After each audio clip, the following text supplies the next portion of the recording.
And welcome back, everybody. This is the New York Gamer Channel, and this is episode 7. I'm so excited because it's been a while. I know it's been a while. Originally releasing in 2010, Alan Wake was developed by Remedy Entertainment and published by Microsoft Game Studios, and it was released for the 360 in May of 2010.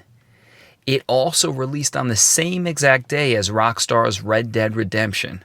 Talk about a mammoth day for gaming. Unfortunately, it did hurt Alan Wake's sales in the beginning. But over the long run, Alan Wake went on to sell over 4.5 million units years for the title to finally release. There was so much anticipation back in the 360 days for this title to come out. It was an exclusive, and it was a AAA game, and it was just a lot to get it into stores, including redoing the entire title because originally Alan Wake was supposed to be an open world title. PlayStation gamers will be able to experience Alan Wake on the PlayStation 4 and PlayStation 5. So, let's get right into it.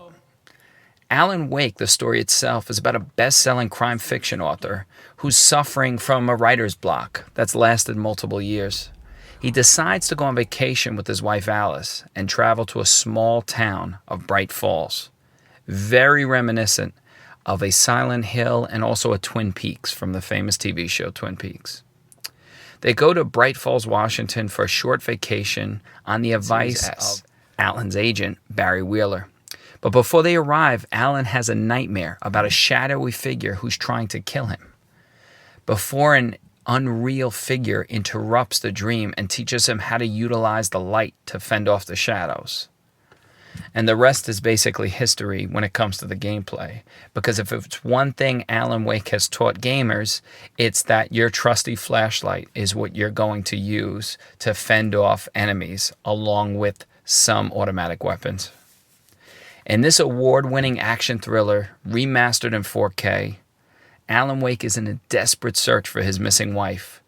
A horror story he has supposedly written is coming true, and he's gripping on reality, threatened as he confronts this hostile presence. It's a tense, episodic story, but it's packed with twists, cliffhangers, and intense combat, where it takes more than bullets to banish this darkness. A lot of ground to cover in Alan Wake. And as you'll see in the footage, even though the footage is short, you will see different locations, whether it's forests, pathways, diners, small town America, storefronts. All of it plus the essential ingredient in Alan Wake, which is his inner monologue. You're hearing the protagonist's thoughts and feelings in real time as you're playing. You're hearing Alan's thoughts, what he's thinking, what he's afraid of, how he's anticipating the next movements, how he's recollecting memories that you didn't see before you started jumping into his shoes. Overall, it's a fantastic package at an affordable price. Releasing at $30, this remaster collection really is a fan's gift because they didn't go in and tinker too much with the original formula. What they did was make it visually more appealing to our 2021 eyes. They also gave a reworked texture for characters' facial animations, both in the CG cutscenes and in the real-time scenes, which is already a step above what other studios do when they do remasters. Additionally, you also have the option of toggling on a director's commentary. So you could hear Sam Lake, the creator of Alan Wake, as well as the original Max Payne and other famous titles, speak about his thoughts on the whole development process that was so well documented back in the day. You'll hear him describe how he suffered from writer's block and why the 5+ years of development hell it took to get the original Alan Wake out to store shelves and eventually released on the Xbox 360. You'll hear his take on how doing the remaster collection, how important it was to not change the original formula of the title, of what fans love so much. You know, part of the mystique about Alan Wake is that it was taking a fresh approach to survival horror. This wasn't a Resident Evil. This wasn't a Silent Hill. This wasn't even an Eternal Darkness on the GameCube. And many other survival horror titles that often use hordes of enemies and machine guns as a way of conveying horror. No, this was much more original. The dynamics of using light and shadows, and using light to re-heal yourself, using light to combat enemies, running. A lot of the elements of Alan Wake are really a throwback to previous generations of gaming. In fact, as I'm playing Alan Wake now, and having been a great admirer of it since the original, I could tell a title of this type may not be made today in the 2021 market, because a lot of the mechanics in here were from yesteryear, were from a lot of the mechanics of gamers pre-2010 had grown up with.